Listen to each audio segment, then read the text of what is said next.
Assalamualaikum warahmatullahi wabarakatuh. Kepada yang terhormat Ibu APT Diah Ratnasari, S.Fam MT, selaku dosen pengampu mata kuliah perundang-undangan yang saya hormati. Sebelumnya, perkenalkan saya Fitri Arta Aprilia dengan NIM 021 selaku moderator perwakilan dari kelompok kami yang beranggotakan Fani Dalmayanti dengan NIM 019 dan Nurul Hidayah dengan NIM 020. Pada kesempatan kali ini, kelompok kami akan membawakan kasus yang terjadi di apotik dengan narasi sebagai berikut. Petugas gabungan dari Lokapom Kabupaten Tangerang dan Dinas Kesehatan Kabupaten Tangerang menggerebek sebuah apotik ilegal di Desa Sukamanah, Kecamatan Rajek pada tanggal 29 Januari 2019 yang beroperasi tanpa izin dan menjual obat keras tanpa kewenangan. Dalam penertiban ditemukan 150 item obat keras, 3 item obat tradisional tanpa izin edar, dan 22 bungkus obat racikan yang semuanya diamankan. Selain itu, apotik ini juga menjual alat kesehatan. Meskipun tidak ditemukan aktivitas peracikan obat, jenis obat yang dijual mencakup antibiotik, anti nyeri, anti hipertensi, obat saluran cerna, obat radang, dan obat pegal. Hingga kini, pemilik apotik belum dapat menunjukkan dokumen izin atau mengajukan permohonan perizinan ke Dinas Kesehatan.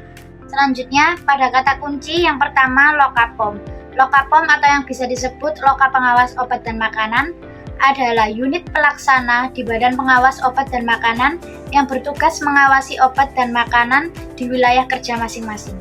Yang kedua ada apotik yang biasa disebut praktik kefarmasian dan pelayanan kesehatan yang menyediakan obat-obatan, alat kesehatan, dan bahan medis habis pakai. Yang ketiga yakni ada obat keras atau obat yang hanya boleh dibeli dengan resep dokter dan dijual di apotik dengan ciri lingkaran merah dengan garis tepi hitam dan huruf K di tengah.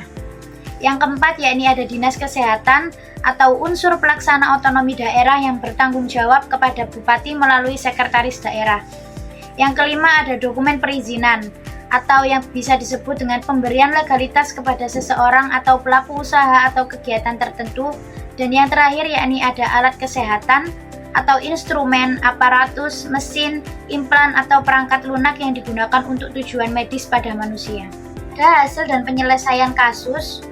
Menurut Permenkes nomor 73 tahun 2016 pasal 12, yang pertama, pelanggaran terhadap ketentuan dalam peraturan menteri ini dapat dikenai sanksi administratif. Yang kedua, sanksi administratif sebagaimana dimaksud pada ayat 1 terdiri atas peringatan tertulis, penghentian sementara kegiatan, dan juga pencabutan izin. Selanjutnya, Permenkes nomor 73 tahun 2016 bab 2 tentang pengelolaan sediaan farmasi, alat kesehatan, dan bahan medis habis pakai. Penarikan sediaan farmasi yang tidak memenuhi standar atau ketentuan peraturan perundang-undangan dilakukan oleh pemilik izin edar berdasarkan perintah penarikan oleh BPOM atau yang biasa disebut dengan mandatory recall, atau berdasarkan inisiasi sukarela oleh pemilik izin edar atau voluntary recall dengan tetap memberikan laporan kepada Kepala BPOM.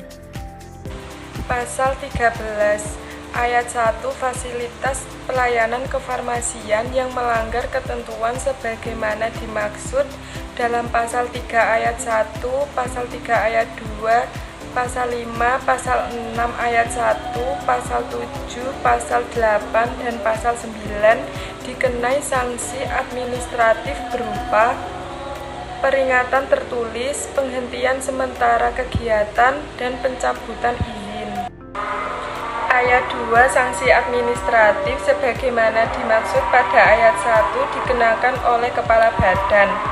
Pasal 14 tata cara pengenaan sanksi administratif sebagaimana dimaksud dalam pasal 13 dilaksanakan sesuai dengan peraturan Badan Pengawas Obat dan Makanan yang mengatur mengenai tindak lanjut pengawasan obat dan bahan obat.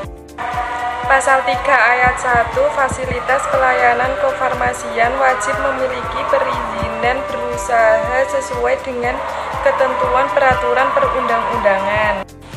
UU nomor 36 tahun 2009 menjelaskan pasal 197 setiap orang yang dengan sengaja memproduksi atau mengedarkan sediaan farmasi atau alat kesehatan yang tidak memiliki izin edar sebagaimana dimaksud dalam pasal 106 ayat 1 dipidana dengan pidana penjara paling lama 15 tahun dan denda paling banyak 1.500.000.000 rupiah.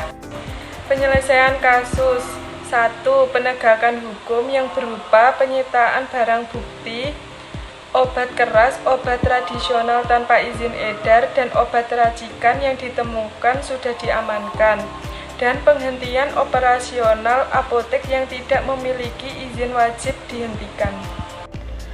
Pemberian sanksi dengan cara dipenjara hingga 15 tahun atau denda maksimal 1,5 miliar atau berupa teguran dan pencabutan izin.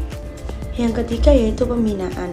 Pembinaan dibagi menjadi dua, yaitu yang pertama pengajuan izin resmi dengan mengajukan izin apotek ke Dinas Kesehatan sesuai prosedur yang berlaku. Yang kedua, pelatihan dan edukasi terkait penjualan obat keras, obat tradisional, dan obat racikan. Yang keempat yaitu pengawasan dan berkelanjutan.